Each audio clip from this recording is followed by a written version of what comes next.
issues that are percolating inside of that neighborhood that lead to these kind of gunfights, gun battles. What do we need to do? Because can we please do it? Very quickly, I'm willing to do whatever I can on my part, okay? As I've always been. Good morning, Demo. Demo writes, good morning, everyone. Good to see you, Demo. Glad to have you, brother.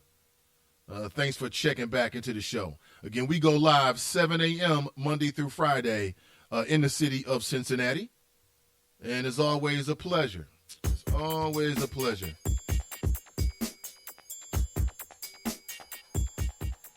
Cruther writes, good morning, Brownski in the house. Glad to have you.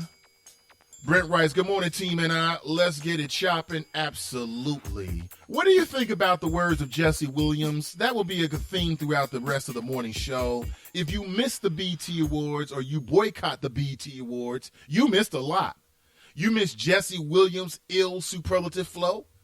Reminds me of myself up there. He's like Nathan Ivey up there. Look, dropping ill flows and being poetic. But you also miss Anthony Anderson with his cheeks out. I mean, I just happened to walk in and I see Anthony Anderson. He's the father from Blackish. And I didn't know this until the weekend because I was watching Streets of Compton, which is narrated by none other than one of Compton's most wanted, The Game. And Anthony Anderson grew up in Compton. And what is he, in his 40s? So he was through that whole cocaine explosion, Pyru thugs, Crips, Bloods. He was there in the middle of it. I did not know that about him. Anybody watching Streets of Compton, the documentary? It's a different kind of documentary, okay? You don't see too many documentaries like that. We'll get to that in a second. But you miss Anthony Anderson with his cheeks out. He had a little Prince suit on, turned around, buttocks out. It was hilarious for folks who get it. Dear writes, good morning. Good Monday morning. Great people of the Chop Shop. Yes, sir. The Jesse Williams acceptance speech. Yeah, he broke it down. Props to him. I mean, previous to that, I was like, who is this light-skinned dude? And I don't know. There were a few elements. Okay, so like, if you listen to Jesse Williams' acceptance speech, he did it on the BET Awards. What does that mean for BET? If you look at their network, I mean, is it socially redemptive? I mean, I've openly challenged the good folks over BET to do what the good folks at TV One are doing and at least do a morning show. At least do a night show, something of some substance. Other than that is reruns, reality television shows, and award shows. That's it. How is that socially redemptive? How is that culturally redemptive? And then 2 hours after, not even 2 hours, but let's say 20 minutes after Jesse Williams leaves the stage, guess what? Future! I'm telling you, there's something about that. I mean, it's like vocal minimalization, really, right? He's a lyricist and a minimalist. Okay, we're going to do a song with the least amount of words. He's going to chant with auto-tunes. That's all it is, chanting with auto-tunes. But it works. It works. Somewhere Sierra is turning off the TV. I don't want to see your father. Brent writes, yes, sir, Jesse was inspiring, unapologetic, and fearless in his delivery. Got to give the brother props. Like I said, remind me of myself. I'm like, yeah, go Jesse.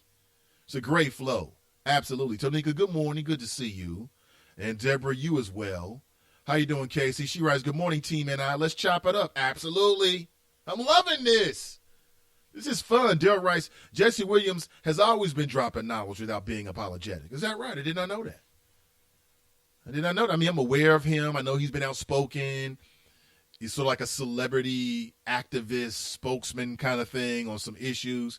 He's been unafraid to talk about the fact that police have been brutalizing certain folks in certain neighborhoods. Speaking of which, it's a great segue. Streets of Compton. Has anyone watched any of it? If so, what do you think? I think it's great. And it's narrated by The Game. And when they talk about police brutality, let's just say it seems like The Game was the executive producer because they keep it real. And from here's perspective, talking about being brutalized and harassed by police, that plays a prominent role in that series. So if you haven't been watching it, it's worth it. It just talks about the evolution of the gang culture, to some degree hip-hop culture, the drug culture in Compton, and how it all influenced each other. Very interesting. If you're missing it, don't miss all of it. Jericho writes, yes, Jesse Williams is the MVP of the week. Yes, he is. A great start. Rashida, good morning to you. Good morning, Rashida. Pat writes, yes, Jesse Williams is more than just an actor. I did not know until last night. Oh, yeah. He picked up a few fans last night. He definitely picked up a few fans last night. Gave props to his mentors, his wife, his parents, and then said, listen, this word isn't about me. It's about all the other folks out there whose name is not Jesse Williams, that doesn't get that kind of media attention. I thought it was humble, aggressive, and unapologetic, and very timely on some levels. He actually touched upon quite a bit. We're going to have to listen to at least parts of it again. We must, as we dissect it this morning. I thought it was very powerful.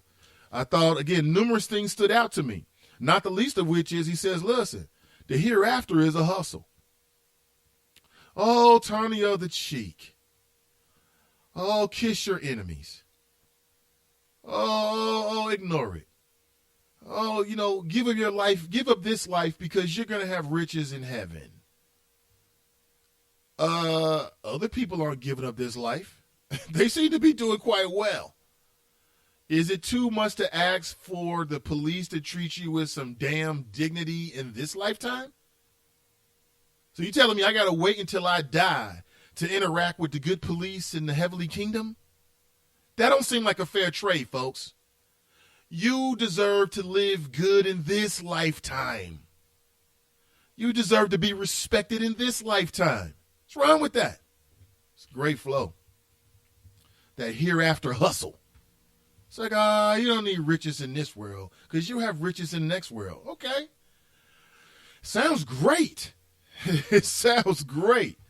But none of us really, really know if that's how things are going to go down. We have no idea. Many of you may have faith, but what is faith? Faith is believing in the absence of any evidence. Really. He talked about Tamir Rice. How can you have a public servant who gets paid to pull a drive-by on a little kid in a park? That's how he described it. Apropos. And then went home and made a sandwich. Just went on with his day. Went on with his life. Branding our bodies. Do you know there's people out there who've actually got like Nike swoosh tattoos? Now, how could you get the swish sign? That's like the little swoop sign, should I say? That's so iconic with the Nike brand. There are people walking around with that tattooed on their body. Why? Why do you have that tattooed on your body? I mean, I know you really like it, but you're not getting any residuals whatsoever. I mean, can you get any kind of payment out of that? You turned yourself into a walking billboard for a lifetime for zero money. He even challenged the elites in which he was talking in front of. He said, listen, there's a lot of folks in here getting money, but that ain't enough. That's the truth. That's the truth. It ain't enough for a few elites to get all of the money, a high concentration of wealth in the hands of a few. Again, the last good times in my neighborhood is when more people had more. You right? You want to take away those feelings of insecurities? Then we need to figure out a way for able-bodied, intelligent, good-hearted individuals that want to climb, that want to work hard, okay, that want to build, can do so. Can do so. Very simple. Very simple. Nathan Ivey with you. More of your chat to follow. If you missed Jesse Williams, again, he was the best reason to watch the BET Awards. Happened, or it aired just last night. I want to deconstruct and break down some of what he said because I think a lot of it was super on target. Super dumb, stupid, pathetic on target. That's how target he was, on point he was, in my opinion, with some of his flow last night. Nathan Ivey, this is the Nathan Ivey Show, of course, powered by the good folks at Superlative Media. We'll be back with more. It may be hard to believe, but people just like you are already saving money. FeedThePig.org makes it easy. Their simple savings plan teaches you how to start saving. without going overboard. So you don't need to mooch off your friends. You gonna finish that grape? You mean the one in my mouth? You don't need to stop buying the necessities. What you're smelling is a natural musk. Ew. You don't need to be a medical test subject. How do you feel? Mostly okay. Sometimes, though. You don't need to get a second job as a stuntman. We need a new stuntman. Let's break for lunch. You just need an internet connection. Don't get left behind. Start your personal savings plan with the tips and tools on feedthepig.org. That way, you don't need to sell your soul to the devil. $15 is the best I can do. All right, deal.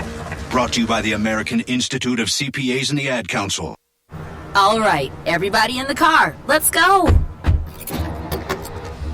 What are we gonna do first when we get there, Mom? Go for a hike? Sure, if you want. What about canoeing? Can we go canoeing too? I don't see why. What about a bike ride?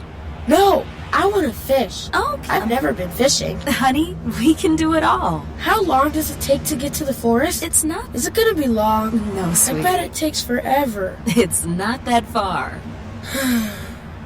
Are we there yet? Yep, we're here. Already? No way! Come on, come on. It's a short drive from your neighborhood to your naturehood. Visit discovertheforest.org to find a neighborhood park or green space near you. Also, find fun activities to do like boating and biking or camping and hiking, plus much more. It's all right in your naturehood. A public service announcement brought to you by the Ad Council and the U.S. Forest Service.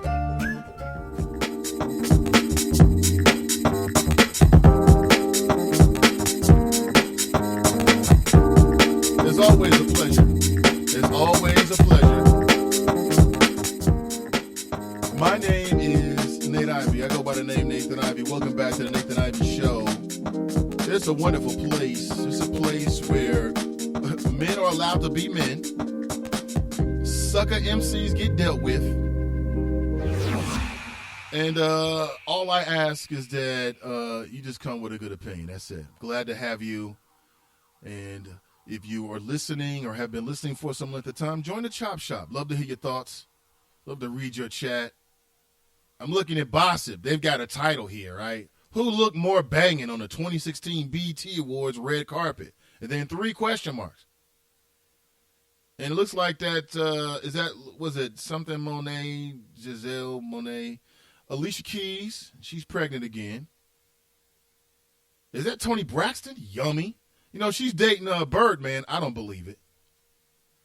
And then you got Sister Girl, who's a preacher's wife, who likes to dress very, very sexy. Very, very sexy. But last night, the BET Awards were, I'm not sure how well they were because I didn't watch all of them. And no, I didn't watch the Prince tributes. Prince should still be here, but the drugs took him from us. Very, very sad. I did see Jesse Williams, though. If you missed it, check this out. Peace. Thank you, Deborah. Thank you, BET. Thank you, Nate Parker, Harry, and Debbie Allen for participating in that. Before we get into it, I just want to say, I brought my parents out tonight. I just want to thank them for being here, for teaching me to focus on comprehension over career, that they make sure I learn what the schools were afraid to teach us, and also to thank my amazing wife for changing my life. Now, this award, this is not for me. This is for the real organizers all over the country, the activists, the civil rights attorneys, the struggling parents, the families, the teachers, the students that are realizing that a system built to divide and impoverish and destroy us cannot stand if we do. All right? It's kind of basic mathematics. The more we learn about who we are and how we got here, the more we will mobilize. Now, this is also in particular for the black women, in particular, who have spent their lifetimes dedicated to nurturing everyone before themselves. We can and will do better for you. Now, what we've been doing is looking at the data, and we know that police somehow manage to de-escalate, disarm, and not kill white people every day. So what's going to happen is we are going to have equal rights and justice in our own country, or we will restructure their function and ours.